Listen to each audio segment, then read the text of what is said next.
आदरणीय दर्शक महानुभावहरू, म यहाँहरूलाई हार्दिक नमस्कार टक्राउन चाहन्छु।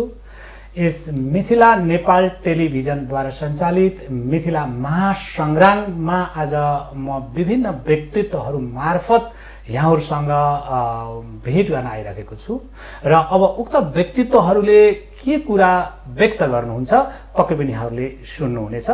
र आज यो मिथिला सङ्ग्राम मार्फत हामीले चाहिने 42औं पुष्पलाल स्मृति दिवसको उपलक्ष्यमा परिसंवाद सञ्चालन गरिरहेका छौँ र विशेष गरेर पुष्पलाल कम्युनिस्ट आन्दोलनको एउटा अहम व्यक्तित्व भएको कुरा सबैलाई जानकारी भएकै कुरा हो र उक्त व्यक्तित्वले नेपालको राजनीतिक क्षेत्रमा त्यसमा पनि कम्युनिस्ट आन्दोलनलाई उहाँले कुन उचाइमा अथवा उहाँको कुन योगदान थियो आज पक्कै पनि त्यसको बारेमा यहाँ उपस्थित रहनुभएका दिग्गज व्यक्तित्वहरूले केही न केही कुरा प्रकाश पार्नुहुनेछ।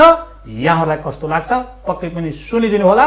र यो कार्यक्रम मिथिला नेपाल टेलिभिजनबाट प्रत्यक्ष प्रसारण पनि भइरहेको छ र यो कार्यक्रम फेसबुक मार्फत पनि यहाँहरूले लाइभ हेर्न सक्नुहुनेछ र हामी यो कुरा आज पनि गर्छौँ र उक्त व्यक्तित्वहरूले जुन व्यक्त गरेका जुन अभिव्यक्तिहरू यहाँहरूलाई कस्तो लाग्छ कमेन्ट लेखेर अथवा सुझाव लेखेर हामीलाई जानकारी गराइदिनु होला। र आज यहाँ सहभागी व्यक्तित्वहरूको परिचय दिनुभन्दा पहिला हामीले भन्ने गरेका छौँ मिथिला नेपाल टेलिभिजन सबैको लागि सधैँको लागि, यो हिमालको लागि, तराईको लागि, मेचीको लागि, महाकालीको लागि, मिथिला र नेपाललाई भावनात्मक रूपले जोड्नको लागि मिथिला नेपाल टेलिभिजन। र यसमा पनि हामीले के देखेका छौँ भने देखुन कतै न कतै यो हिमालमा बस्ने, पहाडमा बस्ने र तराईमा बस्ने जुन आम जनजाति जनजातिहरू बीचको जुन खालको अलिकति घुलमिलको आवश्यकता हामीले महसुस गरेका छौँ। कसरी कि जस्तै चिनीमा पानी कसरी घुल्छ त्यस्तै गरेर पानीमा नुन कसरी घुल्छ अथवा पानीमा चिनी कसरी घुल्छ हो त्यो खालको घुलित अवस्था हुन आवश्यक छ। तर भइरहेको छ के भन्दा अलिकति कतै न कतै यो पानीमा यो बालुवा अथवा पाङ्गो घुल्या जस्तो हामीले महसुस गरेका छौँ र पक्कै पनि त्यो घुलाइलाई अब हामीले यो चिनी र पानीको घोल अथवा नुन र पानीको घोल जस्तो बनाउनु पर्नेछ।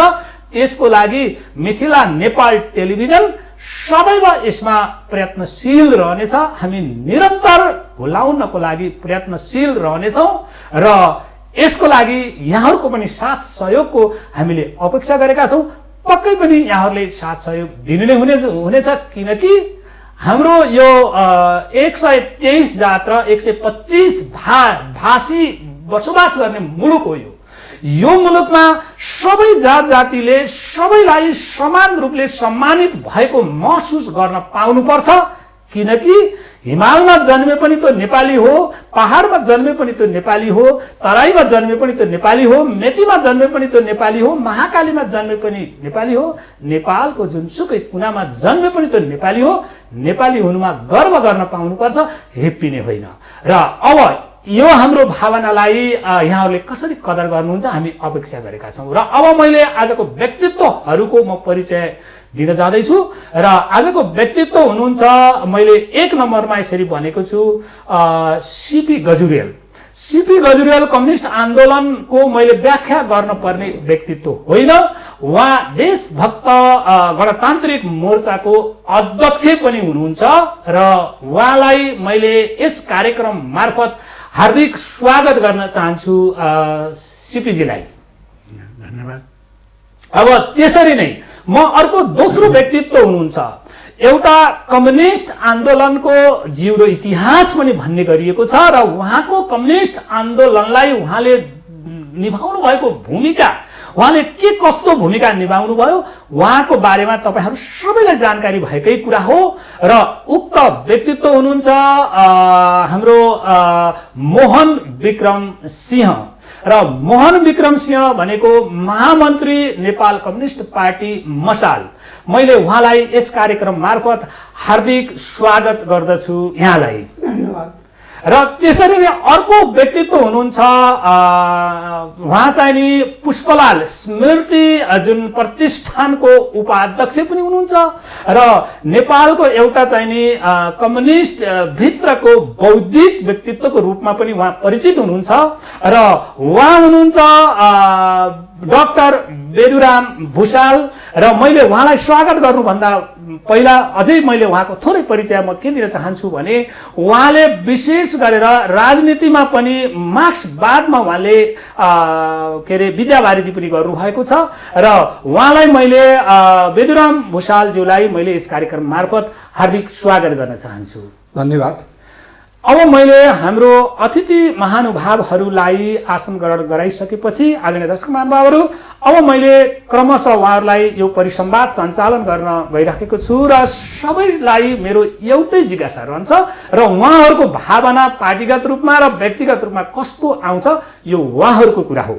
र अब मैले पहिलो जिज्ञासा राख्दैछु हाम्रो सिपी गजुरेलज्यूलाई र विशेष गरेर मैले यहाँलाई यो 42औं पुष्पलाल स्मृति दिवस मनाउँदै गर्दा पुष्पलालले कम्युनिस्ट आन्दोलनमा दिनुभएको योगदानलाई यहाँको पार्टी र यहाँले कसरी मूल्याङ्कन गर्नुभएको छ आम जनतामा यहाँको भावना राखिदिनुहोस् न सिपीजी।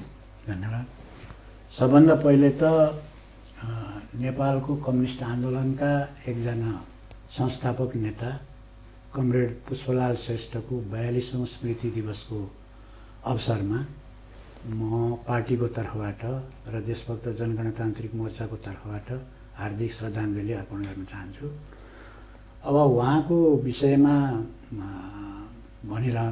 भनिरहँदाखेरि अब उहाँले नेपालको कम्युनिस्ट आन्दोलनमा जुन योगदान दिनुभएको छ त्यो चाहिँ धेरै महत्त्वपूर्ण छ र उहाँको यो सानो परिसंवादमा त सबै कुराहरू भन्न पनि पक्कै र म के कुराहरू प्लिज हजुर। सबभन्दा पहिला त उहाँले नेपालमा कम्युनिस्ट आन्दोलनको स्थापना गर्नमा उहाँले एउटा महत्त्वपूर्ण निर्णायकै भूमिका खेल्नुभयो। 4 जना संस्थापक नेताहरूमध्ये उहाँ सबैभन्दा सिनियर नेता हुनुहुन्थ्यो र संस्थापक एउटा पार्टीका चाहिँ उहाँ चाहिँ महासचिव पनि हुनुहुन्थ्यो र उहाँले कम्युनिस्ट घोषणापत्रलाई नेपाली भाषामा आफैले पनि उल्था गर्नुभयो र नेपालमा कम्युनिस्ट आन्दोलन स्थापना गर्नमा उहाँको योगदान चाहिँ अतुलनीय नै छ। अब त्यसको साथसाथै उहाँले लामो पार्टी जीवनमा धेरै महत्त्वपूर्ण काम पनि गर्नुभएको छ र केही कमजोरी पनि उहाँका स्वाभाविक रूपले हरेक ठुल्ठुला नेताहरूको हुने कमजोरीहरू उहाँमा पनि पाइन्छन्। जस्तो उदाहरणको लागि अब उहाँले जुन कम्युनिस्ट आन्दोलनमा आफैले चाहिँ प्रत्यक्ष नेतृत्व दिएर कम्युनिस्ट पार्टीलाई एउटा संस्थागत बनाउनको निम्ति र त्यो बेलामा चाहिँ कम्युनिस्ट आन्दोलनभित्र चाहिँ जुन प्रकारका विभिन्न प्रवृत्तिहरू थिए ती प्रवृत्तिहरूलाई लिएर हिँड्नको निम्ति उहाँको नेताको रूपले उहाँले भूमिका खेल्नुभयो र पहिलो दोस्रो महाधिवेशनसम्म चाहिँ कम्युनिस्ट पार्टी चाहिँ फुट पनि भएन र त्यहाँ पनि उहाँको भूमिका चाहिँ महत्त्वपूर्ण रहेको छ। र नीतिगत कुरा गरिरहँदाखेरि उहाँले पछिल्लो चरणमा गएर जब विश्व कम्युनिस्ट आन्दोलनमा चाहिँ 2 लाइन सङ्घर्ष चल्यो र एउटा लाइनको नेतृत्व चाहिँ माओले गर्नुभयो र अर्को लाइनको नेतृत्व चाहिँ ख्रुश्चेभले गरे, रुसको कम्युनिस्ट पार्टीको नेता सिपिएसयुको नेताले गरे। त्यो बेलामा चाहिँ अब कम्युनिस्ट आन्दोलन त विश्व कम्युनिस्ट कुनै देशको कम्युनिस्ट पार्टी पनि विश्व कम्युनिस्ट आन्दोलनको एउटा अङ्ग हुन्छ त्यो, किनभने कम्युनिस्ट आन्दोलन आफै एउटा अन्तर्राष्ट्रिय आन्दोलन हो। यसको लक्ष्य चाहिँ साम्यवादसम्म पुग्नु हो। हरेक देशका कम्युनिस्ट पार्टीको लक्ष्य हुन्छ साम्यवादमा पुग्नु। त्यसो हुनाले त्यो चाहिँ अन्तर्राष्ट्रिय आन्दोलन हो। त अन्तर्राष्ट्रिय रूपमा चलेको बहस चाहिँ नेपालमा उहाँहरूले ल्याउनु हो र त्यहाँ चाहिँ अब ख्रुश्चेभको संशोधनवादको पक्षमा उभिने कि अब माओको चाहिँ लाइनमा उभिने भन्ने एउटा धेरै महत्त्वपूर्ण प्रश्न थियो कम्युनिस्ट आन्दोलनलाई कता लैजानेमा। त्यसमा उहाँले चाहिँ माओ सेतुङको चाहिँ लाइन जुन हो अन्तर्राष्ट्रिय रूपमा त्यसलाई उहाँले नेपालमा स्थापित गर्नुभयो र 2025 सालमा त उहाँले गएर चाहिँ पहिलो जुन चाहिँ नि सम्मेलन गर्नुभयो त्यहाँ धेरै कुराहरू उहाँले प्रश्न पनि गर्नुभएको छ।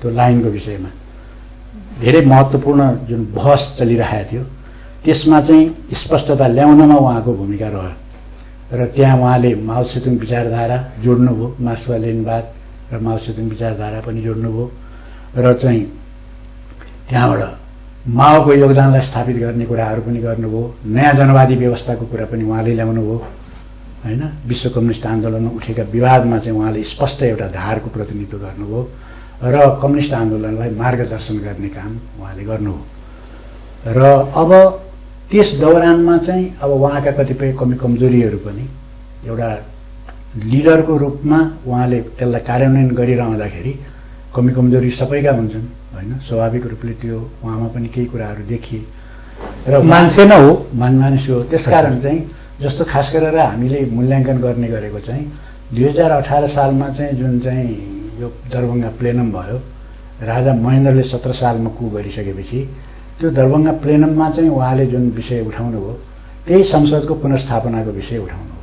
जबकि त्यो संसद चाहिँ विघटन भइसकेको थियो र कम्युनिस्ट आन्दोलनले त्यहाँभन्दा माथि उठेर एउटा कार्यक्रम दिनुपर्ने आवश्यकता थियो, त्यो उहाँले गर्नुभयो। र त्यो बेलामा वास्तवमा चाहिँ मोहन विक्रम सिंहले चाहिँ आफू त्यहाँ नभएर पनि बरु चाहिँ उहाँले के गर्नुभयो, त्यो लाइन्स भन्दा पनि बेग्लै संविधान सभाको प्रश्नलाई त्यहाँ उठाउनु भयो। त्यो अलिकति अगाडि बढेको कार्यक्रम थियो र उहाँले त्यही संसदको पुनर्स्थापना चाहिँ कम्युनिस्ट पार्टीले पनि त्यही संसदको पुनर्स्थापनाको लाइन ल्याउनु चाहिँ त्यो उहाँको चाहिँ अलिकति नपुगे जस्तो देखिन्छ त्यहाँ।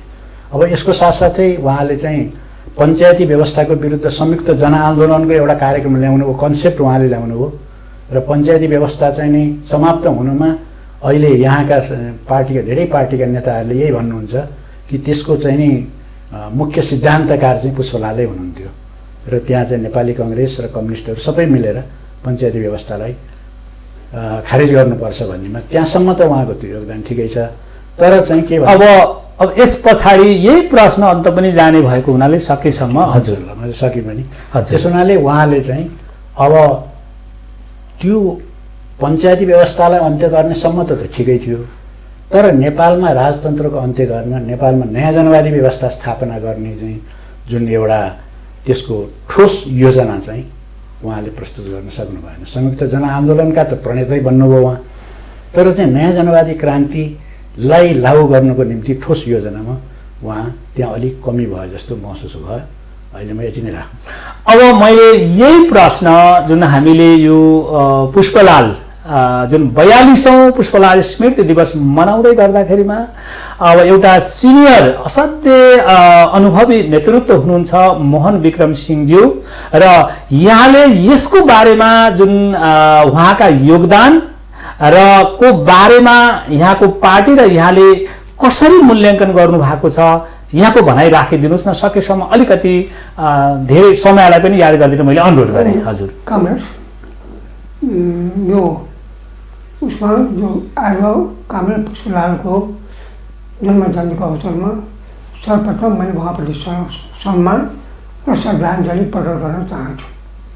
यस विषयमा केही सुरुमा नै केही कुरा मैले प्रकाश हाल्न चाहन्छु, केही स्पष्ट गर्न चाहन्छु।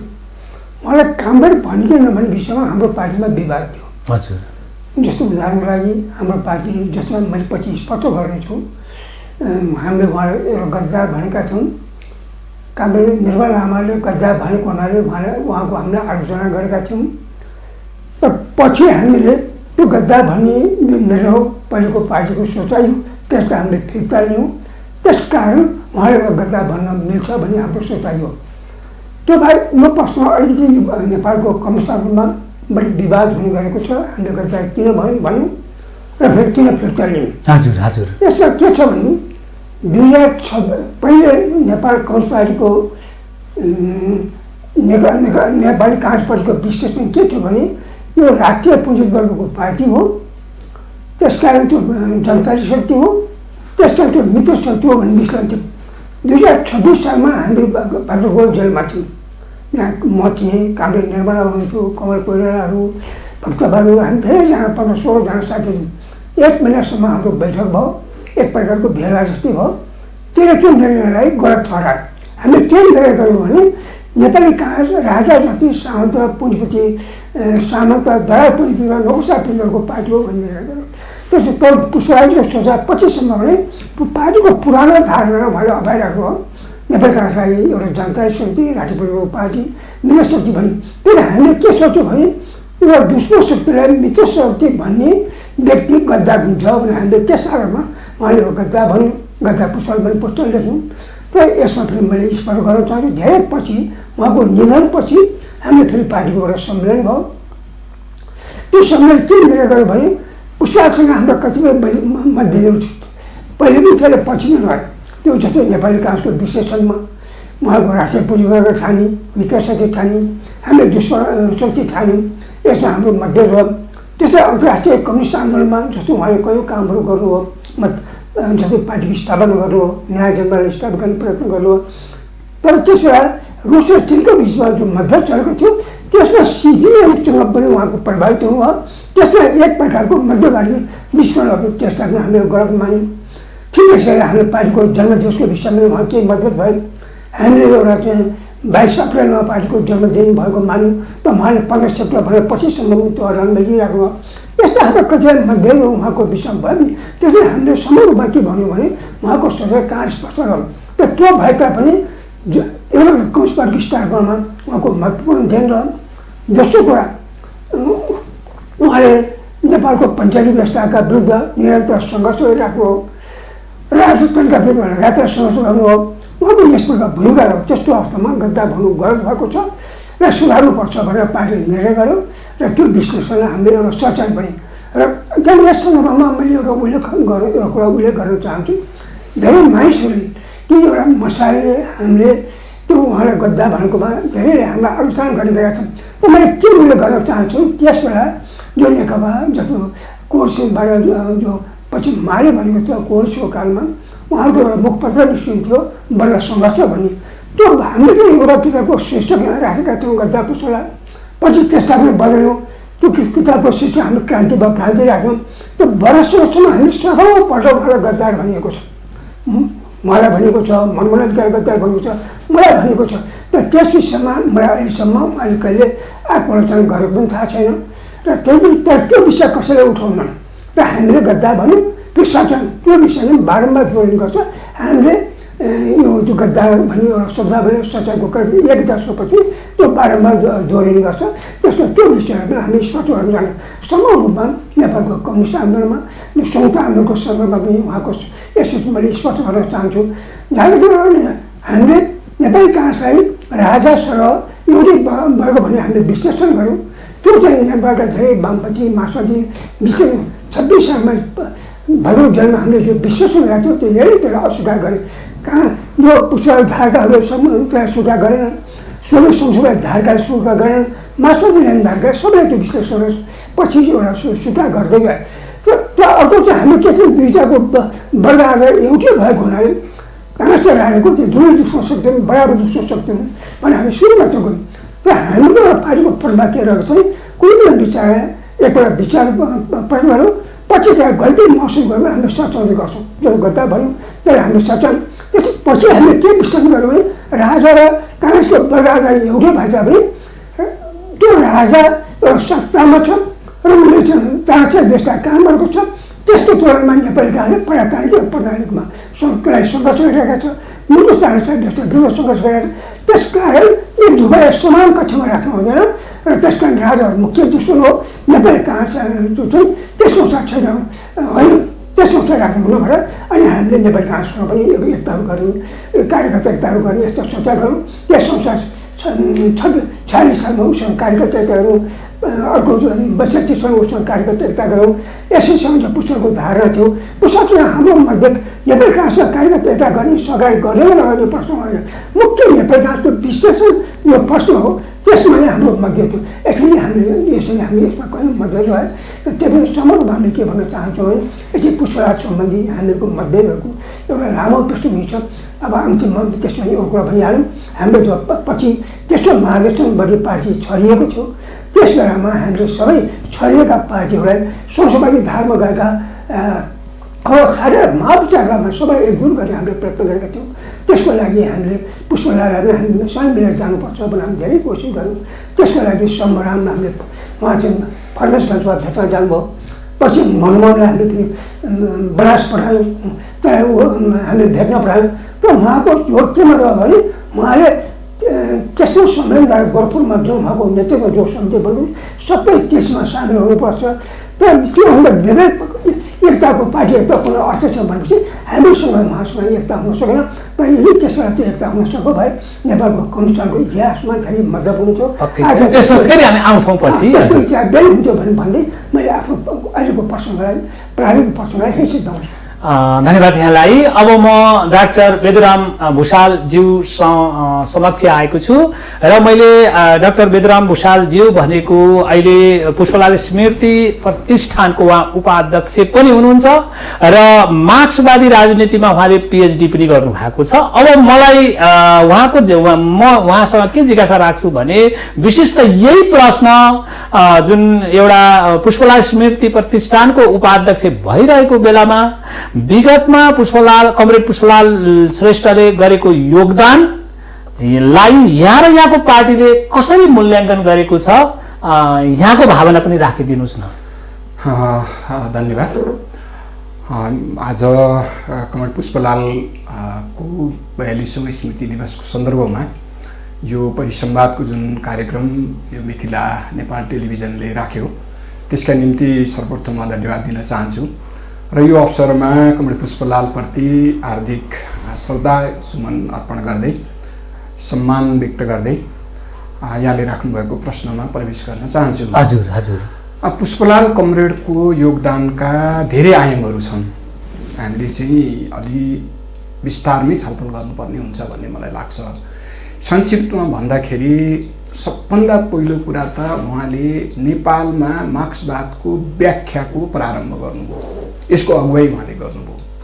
मार्क्स र एङ्गल्सले लेखेको घोषणापत्र कम्युनिस्ट घोषणापत्रको अनुवाद मात्रै उहाँले गर्नु भएन, त्यसमा त्यो घोषणापत्रको परिचयात्मक एउटा उहाँले आफ्नो तर्फबाट लेख्नुभयो, परिचयात्मक टिप्पणी लेख्नुभयो र त्यहाँ एउटा भूमिका पनि लेख्नुभयो र जसमा उहाँले चाहिँ नेपाली समाजको ऐतिहासिक भौतिकवादी ढङ्गले व्याख्या गर्ने कोसिस गर्नुभयो र भन्नुभयो कि नेपाल तब मात्र मुक्त हुनेछ जब यो घोषणापत्र नेपालमा लागू हुनेछ भनेर उहाँले त्यहाँबाट सुरु गर्नुभयो। मार्क्सवाद नेपालमा लागू गर्नुपर्दछ भन्ने मार्क्सवादको व्याख्या पनि उहाँले सुरु गर्नुभयो र नेपालमा यो मार्क्सवाद लागू गर्नुपर्दछ भन्ने कुराको उद्घोष पनि उहाँले गर्नुभयो। 2005 सालमा पार्टी गठन गर्नुभन्दा केही समय अगाडि प्रकाशन चाहिँ 6 सालमा भएको थियो त्यो घोषणापत्र नेपालीमा अनुवाद गरिएको, तर उहाँले अनुवाद चाहिँ 5 सालमा गर्नुभएको थियो। त्यसको आधारमा उहाँले चाहिँ दोस्रो काम के गर्नुभयो भने यो घोषणापत्र लागू गर्नका निम्ति कम्युनिस्ट पार्टी चाहिन्छ भनेर कम्युनिस्ट पार्टी निर्माणको नेपालमा कम्युनिस्ट पार्टी निर्माणको अगुवाई गर्नुभयो। दोस्रो महत्त्वपूर्ण योगदान, पहिलो महत्त्वपूर्ण योगदान त उहाँले नेपालमा मार्क्सवाद ल्याउनुभयो। मार्क्सवादको व्याख्या उहाँले प्रारम्भ गर्नुभयो। पहिलो मार्क्सवादी साहित्य नेपालमा अहिलेसम्म पाएको उहाँले लेख्नुभएको त्यो कम्युनिस्ट घोषणापत्रको भूमिका नै हो। त्योभन्दा अगाडिको चाहिँ नेपालीले नेपाली भाषामा लेखेको मार्क्सवादी साहित्य फेला परेको छैन। उहाँले यसरी मार्क्सवादको व्याख्या नेपालमा प्रयोग गर्नुपर्ने सन्दर्भ अगाडि सार्नुभयो भने त्यसका निम्ति कम्युनिस्ट पार्टी गठन गर्नुभयो। सङ्गठनात्मक हिसाबले उहाँले अगुवाई गर्नुभयो।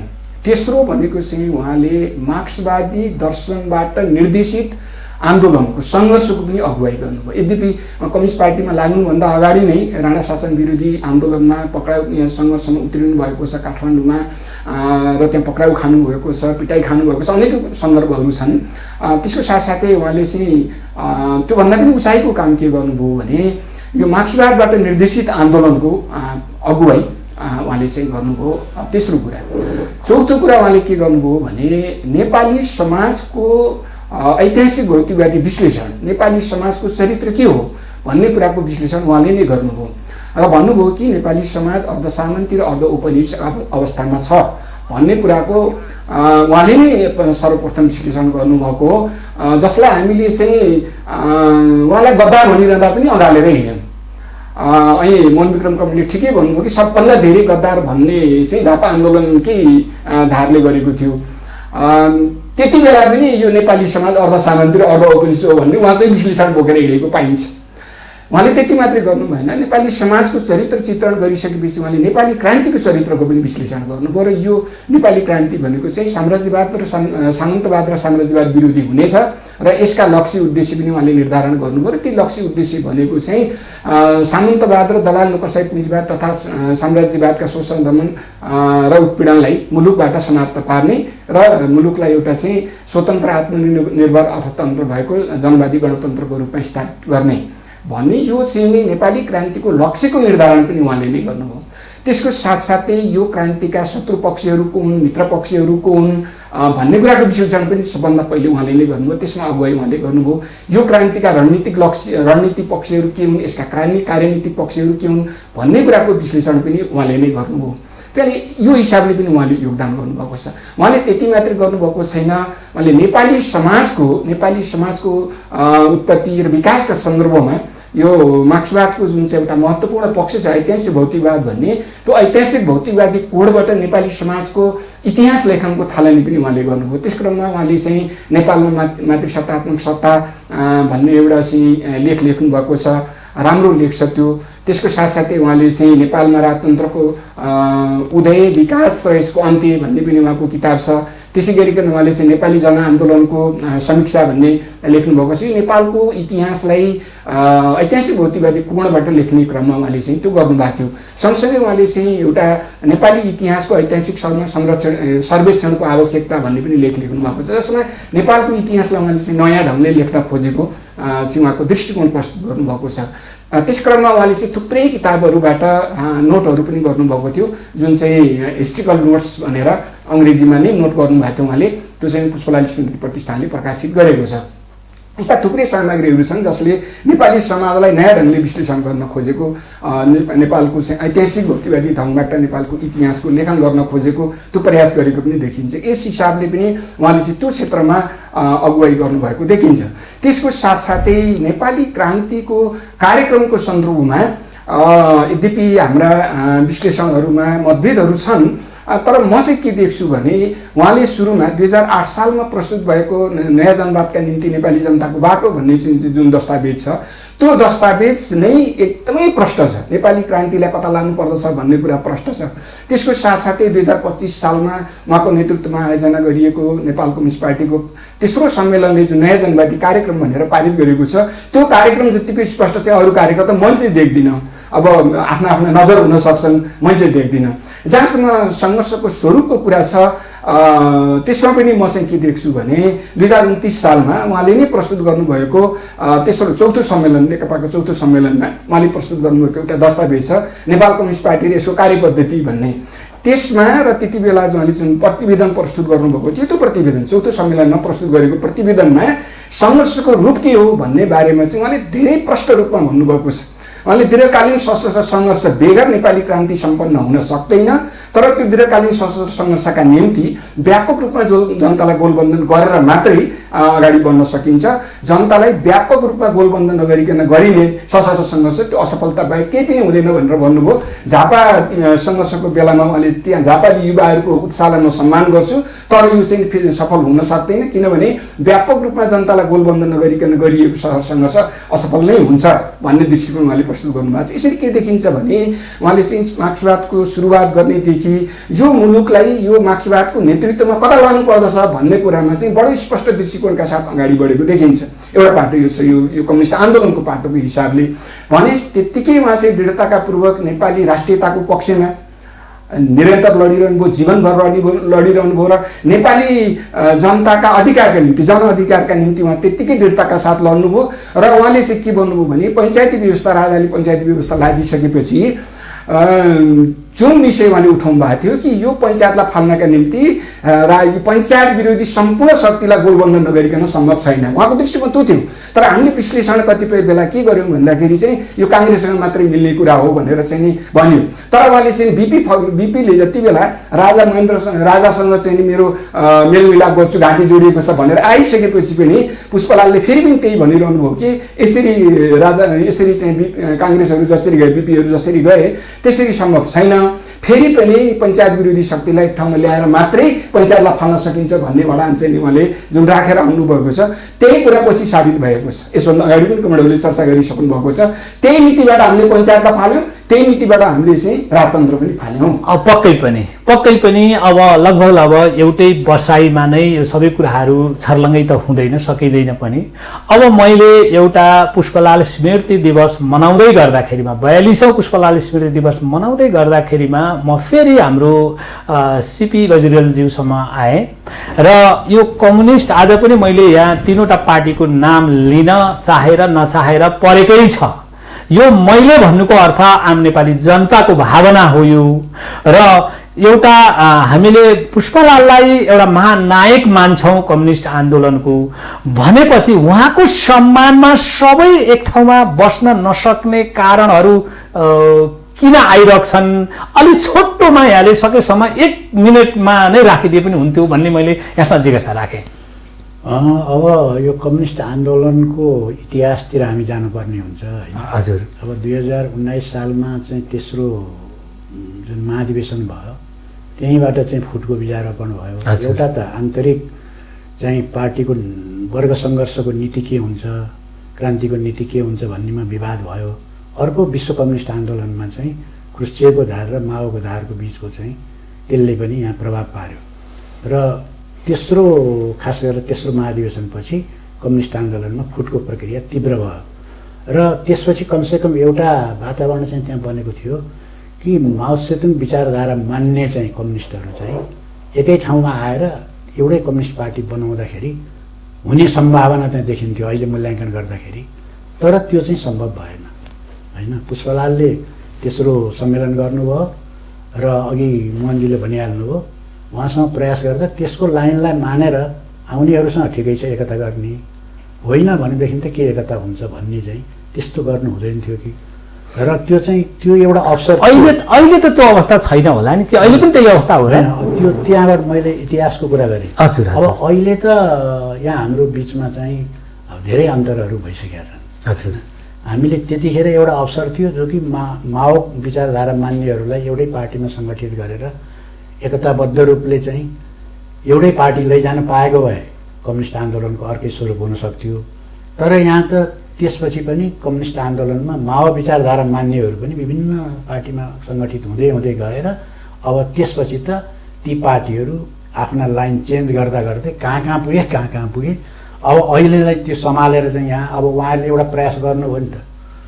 अब एउटै पार्टी बन्नुपर्छ, यस्तो कम्युनिस्ट आन्दोलन एकत्रित हुनुपर्छ भन्ने चाहिँ त राम्रै कुरा हो त्यो होइन, राम्रै उद्देश्यले भनिएको कुरा हो। तर ठोस रूपमा जाँदाखेरि त अहिले चाहिँ त्यसको एउटा राम्रो उदाहरण त अहिले नेकपा होइन, नेपाल कम्युनिस्ट पार्टी नेकपा जुन सत्तामा पनि पुग्यो, झन्डै 2/3 बहुमत ल्याएर सफलताको एउटा ठुलो चाहिँ मनाइरहेको बेलामा अब अहिले त्यहाँ चाहिँ जुन स्थिति देखा परेको छ त्यसले के देखियो त भने जबरजस्ती हामीले एउटै कम्युनिस्ट पार्टी बनाउनु खोजेर हुँदो रहेनछ। किनभने त्यहाँ विचार राजनीति होइन। ठिक छ, त्यसमा पनि हामी त्यस्तो जिज्ञासा मेटाउने खालको त्यो जिज्ञासा पनि छ। अब म फेरि यही कुरा चाहिँ नि जस्तै एउटा कमरेड पुष्पलाल श्रेष्ठलाई सबैले कम्युनिस्ट आन्दोलनको अगुवा मात्रै होइन एउटा महानायकको रूपमा हामीले मानेका छौँ। अब मैले हाम्रो मोहन विक्रमज्यूलाई के सोधेँ के जिज्ञासा राखेँ भने यदि यो आज यो 42औं स्मृति दिवस मनाउँदै गर्दाखेरिमा अनि एउटा पुष्पलाललाई स्मरण गर्ने सम्बन्धमा सबै पार्टीहरू एकै ठाउँमा देख्ने जुन नेपाली जनताको आशा र अपेक्षा हो, यहाँले कतिको सम्भावना देख्नुहुन्छ त्यसको? एउटा के भने कम्युनिस्ट पार्टीको एकताको लागि सर्वप्रथम सैद्धान्तिक एकता हुनुपर्छ, राजनीतिक विषयमा एकता हुनुपर्छ र सङ्गठन प्रणालीमा एकता हुनुपर्छ। त्यो त मार्क्सले धेरै पहिले स्पष्ट गरेका छन्। जर्मनको पार्टीले बिना सैद्धान्तिक सर्वगत पार्टी एकता गर्यो, त्यसपछि उनी स्पष्ट भयो सिद्धान्तलाई छाडेर गर्ने पार्टी एकता त्यो अवसरवाद हो भने। त्यसै हामीले त्यस्तो एकतालाई सैद्धान्तिक र राजनीतिसँग के सम्भावना हो पनि त्यसमा पनि छलफल गर्नुपर्छ। त्यसो गर्दाखेरि अहिले तत्काल त्यस्तो सम्भावना हामी देखिरहेका छन्। जस्तो महत्त्वपूर्ण पक्ष के भने पुष्पलालले जुन विचार कयौँ जस्तो कामरेडहरू भन्नुभयो धेरै महत्त्वपूर्ण एउटा देन छ नेपालको कम्युनिस्ट आन्दोलनमा, सैद्धान्तिक क्षेत्रमा, इतिहासको क्षेत्रमा उहाँको महत्त्वपूर्ण देन छ। र अहिलेको वस्तुस्थिति के हो भने पुष्पलालको विचारको आधारमा काम गर्ने कुनै सङ्गठन छैन। जस्तो किन छैन भने उहाँले पहिले चाहिँ झापा आन्दोलनको विषयमा, जस्तो कामरेडले भन्नुभयो, झापा आन्दोलनको विषयमा यो जो झापाली साथीले जुन सङ्घर्ष गर्नुभयो तर उहाँले सही मान्नु भएन, त्यसको आलोचना गर्नुभयो। पछि चाहिँ त्यो उहाँको भनाइ सही साबित भयो। पुष्पलालको भनाइ र हाम्रो भनाइ एकै थियो। दोस्रो कारणमा पछि गएर जस्तो अहिले चाहिँ जस्तो पुष्पलालले जो नयाँ जनवादी क्रान्तिको जो कार्यक्रम राख्नुभयो त्यो अब चाहिँ अब हामीले त्यो अपनाएका छौँ। क्रान्तिकारी यसलाई सकेसम्म अलि छोटो समय भनेको छु मैले। हजुर, तर यो चाहिँ अरू उहाँको पुष्पलाई जस्तो भनौँ नेकपाले पुष्पलालले आफ्नो आदर्श मान्छ त उहाँको कार्यक्रमलाई छाडेको छ, नयाँ जनवादी कार्यक्रमलाई छाडेको छ। यस्तो अवस्थामा यस्तो स्थितिमा विचारको जो ठुलो भिन्नता छ त्यस्तो स्थितिमा हामीले एकताको चिज त्यति सजिलो छैन। त्यही पनि यी पक्षहरूको बिचमा न्यूनतम कार्यक्रमको आधारमा आपसमा कानुनी सौन्दर्यमा वामपन्थी एकता गरेर जानुपर्छ। त्यस्तो हामी वामपन्थीहरूले धेरैपल्ट गरेका छौँ। त्यसको ठुलो सम्भावना छ। त्यो गर्दा गर्दै त्यो क्रममा हामीले जुन एकताको निर्माण वातावरण संस्कार हुँदै गयो भने त्यसले त्यसले चाहिँ नेपालको कम्युनिस्ट आन्दोलनलाई मद्दत नै गर्नेछ। अब मैले फेरि यही जिज्ञासा जस्तै अगाडि पनि भनिसकेँ, नेपाली जनताहरू सबै कम्युनिस्ट पार्टीहरूलाई एउटै आँखाले एउटै पार्टी कार्यालयभित्र देख्न चाहनुहुन्छ, हेर्न चाहनुहुन्छ। र आज हामीले यो 42औं पुष्पलाल स्मृति दिवस मनाउँदै गर्दाखेरिमा हाम्रो डाक्टर बेदुराम भुषालज्यू उहाँ चाहिँ नि पुष्पलाल स्मृति प्रतिष्ठानको उपाध्यक्ष पनि हुनुहुन्छ। त्यो सम्भावनाहरू कतिको देख्नुहुन्छ? अब यहाँ मैले अलिकति मेरो परिचय थप्नु पनि पर्ने हो। म चाहिँ अहिलेको नेकपाको स्थायी कमिटीको सदस्य पनि। पक्कै पनि हजुर। मैले बोलेको कुरा चाहिँ त्यो पार्टीसँग पनि जोडिने छन् र मलाई सम्मान गर्दाखेरि त्यो पार्टीसँग पनि जोडेर सम्मान गरेको हुनेछु। हजुर, अब तपाईँको प्रश्नको दुईटा पाटा छ। एउटा चाहिँ पुष्पलालको स्मरणमा एक ठाउँ हुन किन नसक्ने भन्नुभएको छ, त्यो त हामी अहिले पनि एक ठाउँमा छौँ। त्यो त हुन सकिहालिन्छ, भइ पनि रहेछन् उहाँको स्मरणमा गरिने कार्यक्रमहरू। उहाँप्रतिको विगतमा जुन खालको फरक दृष्टिकोण थियो अहिले चाहिँ आधारभूत रूपमा एउटै दृष्टिकोण छ भन्ने म ठान्छु। विभिन्न समूहको बिचमा अलिकति विश्लेषणमा केही फरक होला, तर आधारभूत रूपमा चाहिँ उहाँका प्रतिको दृष्टिकोण चाहिँ समान बनेको छ भन्ने लाग्छ। दोस्रो तपाईँले राख्नुभएको प्रश्नमा चाहिँ पार्टी एकताको सवाल के हो भन्ने जोडिन्छ।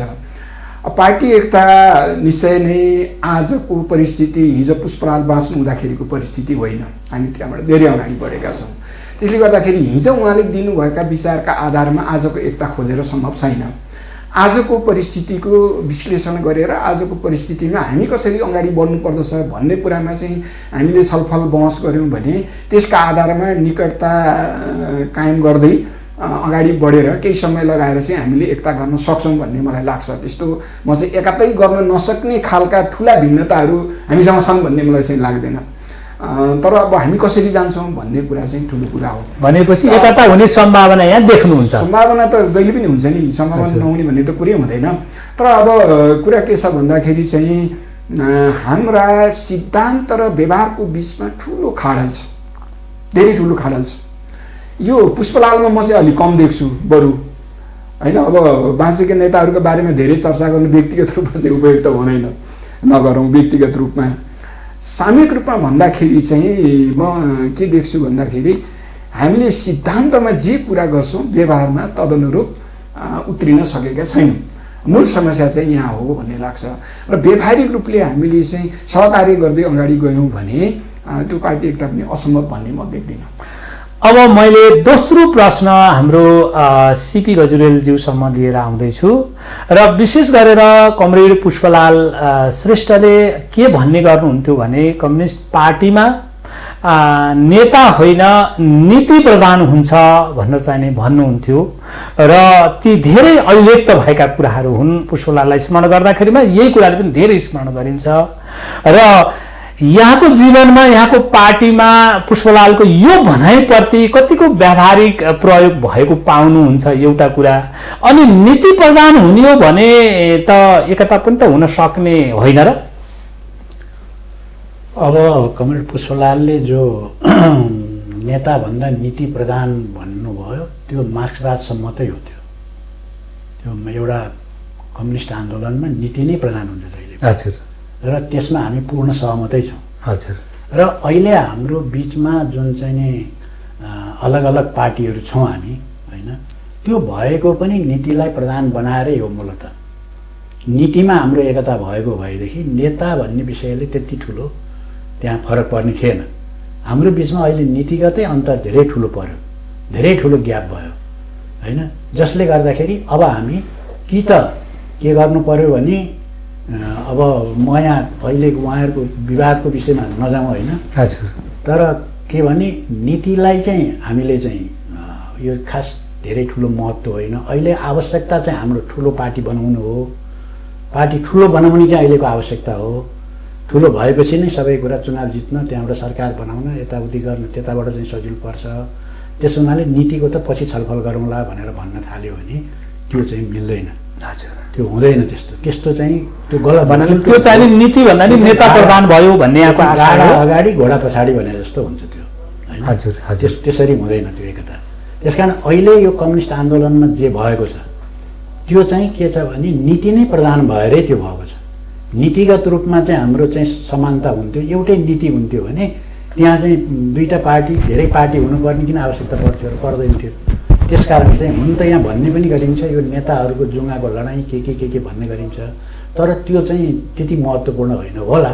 इगोहरू होलान्, अब अलिकति जुङ्गाको लडाइँको कुरा पनि होला, तर नीतिगतै चाहिँ अन्तर भएर नै यहाँ पार्टीमा चाहिँ विभाजनहरू आयो। नत्र भने कसैले पनि आफ्नो पार्टी फुटाउन कोही पनि चाहँदैन। अब पक्कै पनि म यही जिज्ञासा लिएर म हाम्रो मोहन विक्रमज्यूसँग आएको छु र विशेष गरेर यहाँहरू सबै पुष्पलालको अनुयायी, तर पुष्पलालले भन्नुहुन्थ्यो कम्युनिस्ट पार्टी नेता प्रधान होइन नीति प्रधान हुन्छ। यो नीति प्रधानता यहाँको व्यवहारमा र पार्टीमा कसरी प्रयोग गर्नु भएको छ अथवा छैन, यसको बारेमा यहाँको भनाइ राखिदिनुहोस् न। निश्चित रूपमा नीति नै प्रधान हुन्छ भन्ने कुरा त्यो मार्क्सवादी लेमाले अनुसार नै छ, त्यो सही पनि छ। त्यसलाई हामी सबै पालन गर्ने प्रयत्न गर्नुपर्छ। पुष्पलालको त्यो भनाइ पनि सही छ। तर यो समस्या कौशलमा के हुन्छ भने कहीँ कहिले हामी नीति छोडेर हिँड्न थाल्छौँ। त्यस्तो पक्षमा समस्या मतभेदहरू पनि पैदाहरू हुन्छन्, फुटहरू पनि हुने गर्छन्। त्यस कारण नीतिलाई जहिले पनि हामी प्रधानतामा राख्नुपर्छ, प्राथमिक उसमा राख्नुपर्छ। त्यसै हामीले फुटको समस्या पनि त्यही हो। जब तपाईँ नीति फरक छ भने फेरि नीतिलाई पन्छाएर एक्लै बेग्लै त्योभन्दा बाहिर एकता गर्ने प्रयत्न गर्नु। कार्यकर्ता एकता हुनसक्छ, तर कार्यकर्ता एकता पनि त्यसो हुँदैन। न्यूनतम समझदारी हुनुपर्छ, त्यहाँ न्यूनतम कार्यक्रम नीतिमा सहमति हुनुपर्छ। त्यसको झन् पार्टी एकता ठोस एउटा नीति र सिद्धान्तको आधारमा पनि पार्टी एकता हुनुपर्छ। त्यसलाई हामीले चलाएको छ भने प्रत्येक पार्टीले त्यो पक्षलाई लागू गर्नुपर्छ। कमसेकम एउटा कम्युनिस्ट एउटा पार्टीले त्यो सिद्धान्तलाई लागू गर्नुपर्छ। जस्तो मैले पहिले नै भने जर्मनको पार्टीले नीतिलाई उपेक्षा गरेर एकता गर्यो। गोथा प्रोग्राममा मार्क्सले त्यसलाई अवसरवाद गर्नुभयो भने त्यसलाई कौशलले जहिले पनि नीतिलाई प्राथमिकता दिएर त्यसको आधारमा एकता पनि आवश्यक परे संरक्षण उद्धार गर्ने एउटा उदाहरण दिन्छु। माझीले राजाबाजी लाइन अपनाए, हाम्रो नीतिमा धेरै फरक पर्यो। तर कहिले के हुन्थ्यो कि माझी र पुष्पलालको लडाइँ हो, यो व्यक्ति लडाइँ हो, नेतृत्वको लडाइँ हो भन्थ्यो। माओ र खुर्सेको बिचमा सङ्घर्ष चल्यो, यो व्यक्ति लडाइँ हो, नेतृत्वको लडाइँ हो भनेर भन्थे। तर हामीले देख्यौँ माओ र त्यो खुर्सेको बिचको लडाइँ अन्तमा पुँजीवाद र समाजवादको लडाइँ थियो। त्यस्तै पुष्पलाल र माझीको बिचको लडाइँ, गणतन्त्र र राजतन्त्रको बिचको लडाइँ थियो। त्यो व्यवहारले त्यो पर्छ। त्यस्तो अवस्थामा माझीसँग हामीले विद्रोह गर्नै पर्छ। त्यो विद्रोह नगरेको सम्पूर्ण पार्टीलाई उनले राजाको पङ्क्तिमा लैजान्थे र जस्तै अन्त्यमा गएर उनले विघटन गरे। त्यस कारण हामीले जहिले पनि चाहे एकताको प्रश्न हो, चाहे सङ्घर्षको प्रश्न हो, चाहे फुटको प्रश्न हो, जहिले पनि नीतिलाई प्रथम दिएर काम गर्नुपर्छ। अब मैले डाक्टर बेदुराम भुषालज्यू यहाँ ठुलो नेपाल कम्युनिस्ट पार्टी नेकपाको स्थायी कमिटी सदस्य पनि हुनुहुन्छ। मैले यही प्रश्न यहाँलाई दोहोऱ्याउँदैछु। त्यो प्रश्न के छ भने जस्तै कम्युनिस्ट पार्टीमा नेताभन्दा नीति प्रधान हुन्छ भनिन्छ, वास्तवमा यसलाई यहाँको पार्टीले यहाँले कसरी हेर्नु भएको छ? यो त अब एकदम सही कुरा हो। उहाँले जे भन्नुभएको थियो, कम्युनिस्ट पार्टी नेता प्रधान होइन नीति प्रधान हुन्छ भनेर। र सँगसँगै उहाँले अर्को पनि एउटा वाक्य भन्नुभएको छ, त्यो के हो भने व्यक्तिवाद कम्युनिस्ट आन्दोलनको महारोग हो भनेर पनि भन्नुभएको छ। यो दुईटै कुरा जोडिएर आउँछन्। यी दुवै कुरा सही हुन् र निश्चय नै कम्युनिस्ट पार्टी निर्माण गर्दाखेरि, परिचालन गर्दाखेरि या एकता विभाजन हुँदाखेरि पनि नीति नै प्रधान हुन्छ। तर हामीले व्यवहारलाई पनि हेर्नुपर्छ भन्ने मलाई लाग्छ। व्यवहारमा के देखिन्छ भन्दाखेरि विशुद्ध नीतिगत मात्रै कुरा छैन। म चाहिँ त्यस्तो देख्दिनँ। मैले अब नेपाली अध्ययन गरेको होइन। व्यक्तिको भूमिका पनि यो एकता हुने कुरामा, अनेकता हुने कुरामा, विभाजन हुने कुरामा कहीँ न कहीँ जोडिएको देखिन्छ। व्यक्तिहरूको भूमिका पनि त्यहाँ आउँछ नि, नआउने कुरा चाहिँ हुँदैन। तर आधारभूत रूपमा त फेरि पनि सैद्धान्तिक पक्ष, नीतिगत पक्ष नै हो, त्यो चाहिँ पुष्पलालले भन्नुभएको कुरा नै हो। तर व्यवहारमा जाँदाखेरि हामीले यसको दुईटै पक्षबाट कमजोरी भएको चाहिँ देख्छौँ। त्यसरी देखिन्छ। हामीले नेपाल कम्युनिस्ट आन्दोलनको ऐतिहासिक पक्षलाई हेऱ्यौँ भने या अन्यत्र अन्तर्राष्ट्रिय कम्युनिस्ट आन्दोलनमा हेऱ्यौँ भने पनि कतिपय बेला त यस्तो देखिन्छ कि नीतिमा ठुलो भिन्नता देखिन्न तर विभाजन भएको देखिन्छ। कतिपय बेला यस्तो देखिन्छ कि नीतिमा अलिअलि भिन्नता हुँदाहुँदै पनि फेरि एक ठाउँमा आएको पनि देखिन्छ। त्यस्ता घटनाहरू पनि देख्न सकिन्छ, पाइन्छ। त्यस कारण यो दुईटै पक्षलाई हेर्नुपर्छ होला भन्ने मलाई लाग्छ। अब हामी तेस्रो जिज्ञासातिर जाँदैछौँ। अब यो अलिकति अप्रिय पनि लाग्न सक्छ यहाँहरूलाई। मैले यो कुरा उठाउनै पर्ने थियो र मैले उठाउने आँट पनि गरेँ यहाँहरूको अगाडि। त्यो भनेको के रह्यो भने संस्थापक महासचिव कमरेड पुष्पलाललाई 2009 सालमा गएर महासचिवबाट हटाइयो। जब हटाइसकेपछि एउटाको नीति र अर्काको नेतृत्वले तत्कालिक समयमा पार्टी छिन्न भिन्न भयो, पार्टी टुक्रा टुक्रा भयो। त्यो कम्युनिस्टको इतिहास, कम्युनिस्ट पार्टीको इतिहास पढ्दाखेरिमा त्यो त्यहाँदेखिबाट सुरुवात भएको छ। र यदि यो कम्युनिस्ट पार्टी छिन्न भिन्न हुनुको कारण एउटाको नीति अर्काको नेतृत्वको कारणले यस्तो भएको हो भन्ने खालका विभिन्न टीका टिप्पणीहरू पनि भएका छन्। विशेष गरेर हाम्रो सीपी गजुरेलज्यू यहाँ एउटा सिनियर कम्युनिस्ट नेता हुनुहुन्छ। यसको बारेमा यहाँको धारणा के छ? अब यसमा के हुन्छ भने जब चाहिँ पार्टीभित्र लाइन सङ्घर्ष हुन्छ, अलग अलग लाइन हुनसक्छ पार्टीमा। आधारभूत कुरामा हाम्रो सहमति विचारमा, दर्शनमा, सिद्धान्तमा, मूलभूत चाहिँ रणनीतिमा, कार्यदिशामा सहमति हुँदाहुँदै पनि कतिपय कार्यनीतिक विषयहरू अरू विषयमा हाम्रो मतभेद हुनसक्छ र त्यहाँ लाइनहरू अलग अलग आउन सक्छ। किनभने पार्टी आफै एउटा अन्तर्विरोध हो। पार्टीमा अन्तर्विरोध हुन्छ। त्यो लाइनहरू आएपछि के हुन्छ भने त्यसको समाधान गर्ने पनि विधि हुन्छ। दुई लाइन सङ्घर्ष चल्छ र आवश्यक पर्यो भने पार्टीले चाहिँ जनवादी केन्द्रीयताको आधारमा निर्णय पनि लिन्छ र चाहिँ त्यो जान्छ।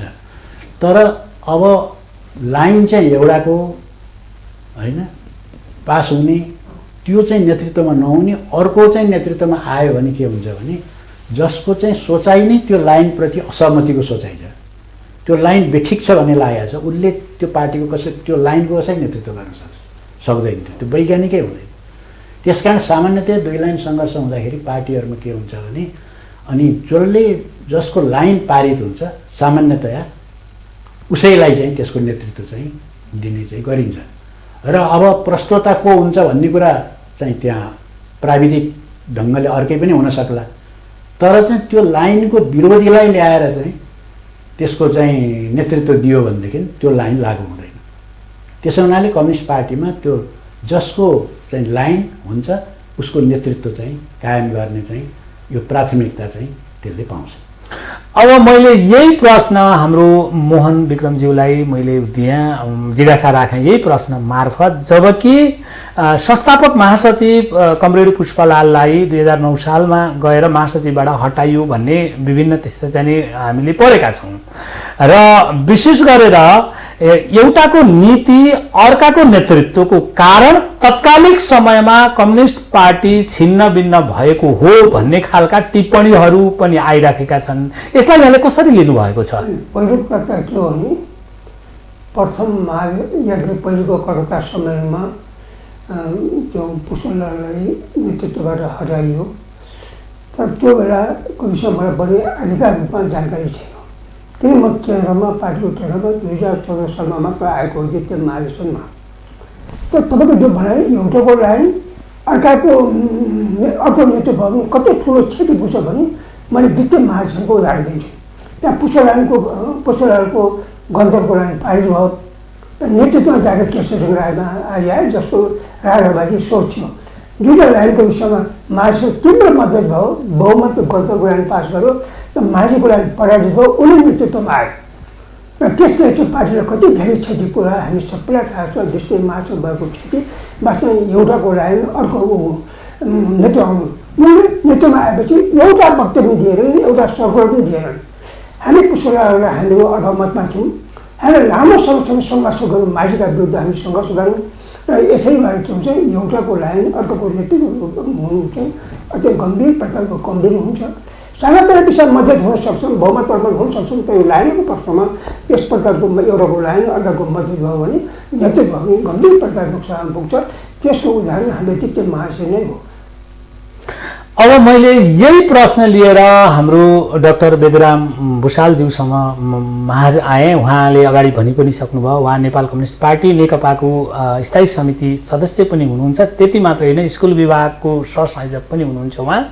अब मैले यहाँसँग त्यही प्रश्न, एउटाको नीति अर्काको नेतृत्वको कारणले तत्कालिक समयमा कम्युनिस्ट पार्टीमा ठुलो क्षति भयो, त्यो क्षति सबै जनताले बेहोर्नु पर्यो र कम्युनिस्ट पार्टी धाराशाही भयो भन्ने खालका जुन विभिन्न गुनासाहरू विभिन्न चर्चा परिचर्चा भए, यो कतिको उपयुक्त थियो अथवा के थियो यहाँको बुझाइमा? पहिलो कुरा त यहाँले पुष्पलाललाई 9 सालमा महासचिवबाट त्यति बेला महामन्त्री भन्ने चलन थियो, हजुर हजुर, महामन्त्रीबाट हटाइएको प्रसङ्गलाई जोड्नु भएको छ। त्यो प्रसङ्ग चाहिँ अलिक फरक खालको छ। त्यसको पृष्ठभूमिमा के देखिन्छ भने भारतीय कम्युनिस्ट आन्दोलनमा भारतको त्यहाँ तेलङ्गाना विद्रोह भन्ने एउटा चाहिँ ठुलो विद्रोह छ। त्यो विद्रोहपछि त्यहाँको भारतीय कम्युनिस्ट पार्टीमा लाइनमा परिवर्तन आएको थियो र नेतृत्व पनि बदलिएको थियो। त्यसको असर नेपालमा पनि परेको हो भन्ने छ। यो कम्युनिस्ट आन्दोलनको भारतको र नेपाल कम्युनिस्ट आन्दोलनको जोडेर अध्ययन गर्नेहरूको निष्कर्ष त्यो छ। र यसमा स्वयं मनमोहन अधिकारी जो पुष्पलाललाई हटाएपछि महामन्त्री बन्नुभएको थियो, उहाँले आफै पनि यसमा चाहिँ भारतीय कम्युनिस्ट पार्टीको प्रभाव छ भनेर बोल्नु भएको छ, आफै पनि भन्नुभएको छ एउटा अन्तर्वार्तामा। यो उहाँको योगदानकै बारेमा चर्चा भएको, उहाँको जीवनका सन्दर्भमा अनुभवहरू बताइदिन भनिरहेको बेलामा उहाँले त्यो बताउनु भएको छ आफै।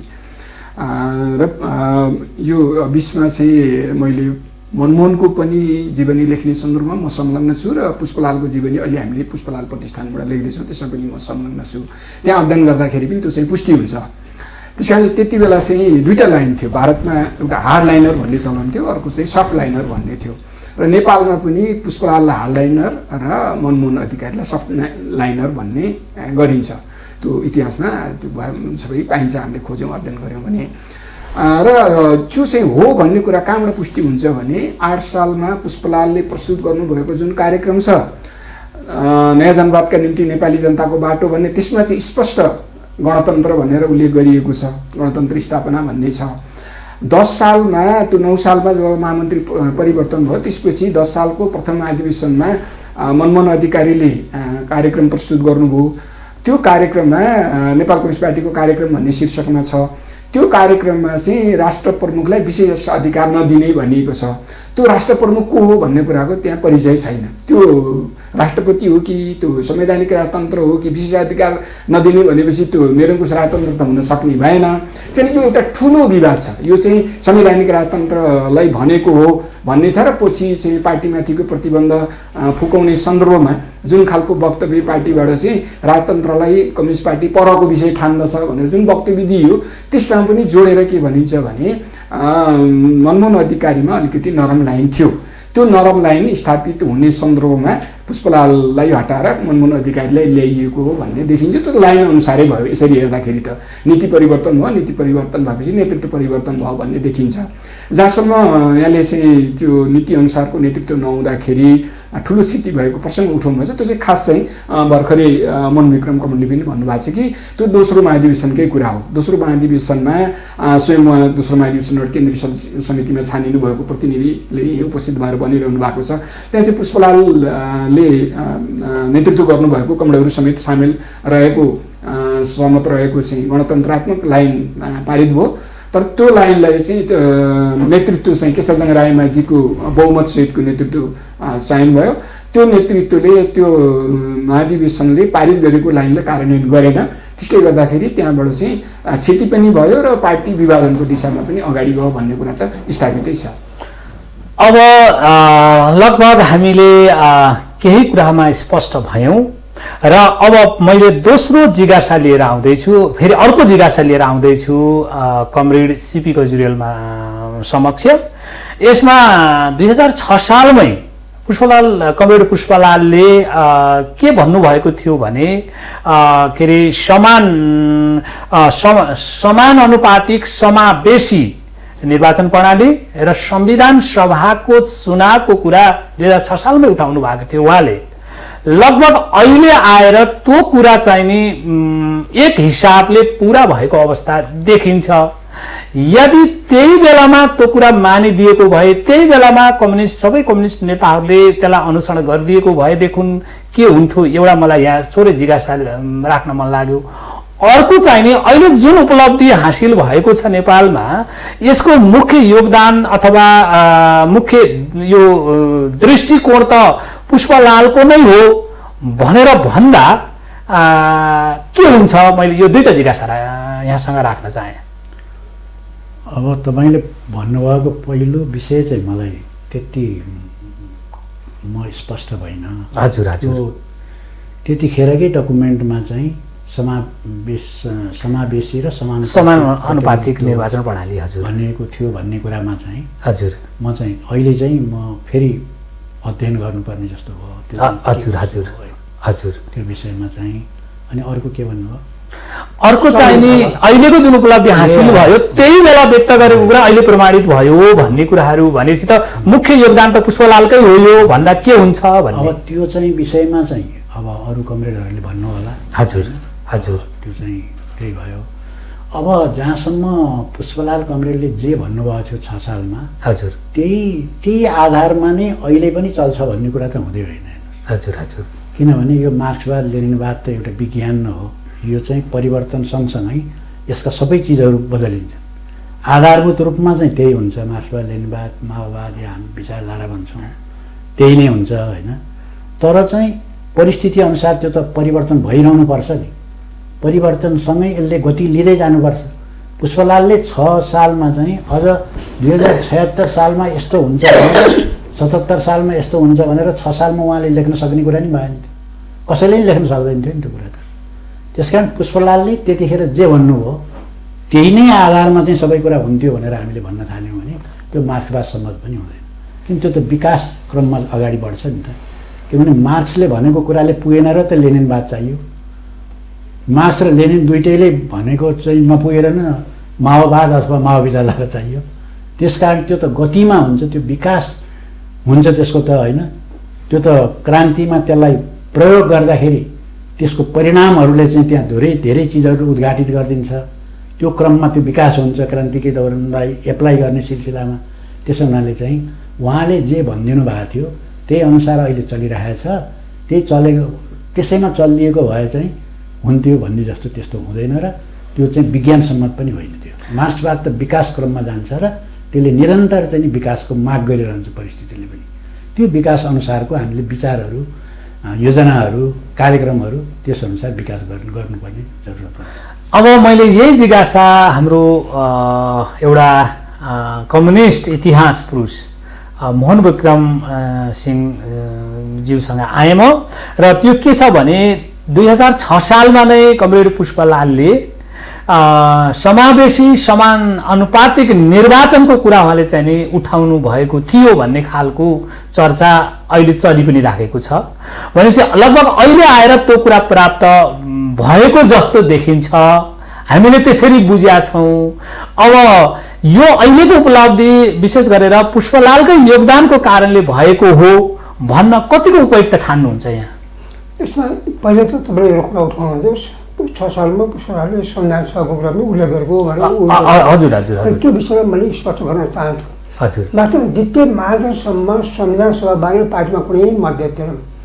गणतन्त्र र उसको विषयमा मतभेद थियो, गणतन्त्र र वैज्ञानिक राष्ट्रको विषयमा। त माझीहरू समेत सबै संविधान सभाको पक्षमा थियो त्यो बेला। त्यहाँ मतभेदै थिएन, त्यसो एक मतले पारित भएको थियो। पछि राजाले संविधान सभा जब माथि आक्रमण गरे त्यसलाई खान थाले, त्यसपछि कर्मशः जथभनु टङ्कबर्ष केआइसिङ बिपी आदि सबैले संविधान सभाको नारालाई छोड्दै गए र माझीले पनि संविधान सभाको नारा छोड्ने प्रयत्न गर्न थाले। अनि पुष्पलाल सम्बरमा हामीले चाहिँ त्यसलाई विरुद्ध लगाएर केन्द्र सरकार सङ्घर्ष गऱ्यौँ। त दरभङ्गा प्लेनमा आउँदाखेरि फेरि त्यो कडी अलिकति टुट्यो। काङ्ग्रेसले विकसित संसदको नारा दियो, त्यसपछि पुष्पलालहरू सम्रामहरू तुलसीलालहरू त्यसको पक्षमा जानु। केही कुरो म एक्लै भएँ संविधान सभाको पक्षमा, त्यस बेला म केही कुरोमा थिएँ, दरभङ्गा प्लेनमा पनि म थिएँ। त्यस कारण त्यसले अत्यधिक बहुमतले त्यसलाई पास गर्यो। त्यो पास भयो, तर केन्द्र समितिले प्लेनको निर्णय मान्नुपर्छ भने बाध्य हुँदैन। त्यस कारण केन्द्र समितिले त्यसलाई अस्वीकार गर्यो। त्यसपछि हामीले द्वितीय महाधिवेशन दरभङ्गा प्लेनदेखि अनि त्यसपछिको प्रत्येक महाधिवेशनमा हामीले लगातार 65 वर्ष 60-65 वर्षदेखि संविधानको नारा उठाउनु गयौँ।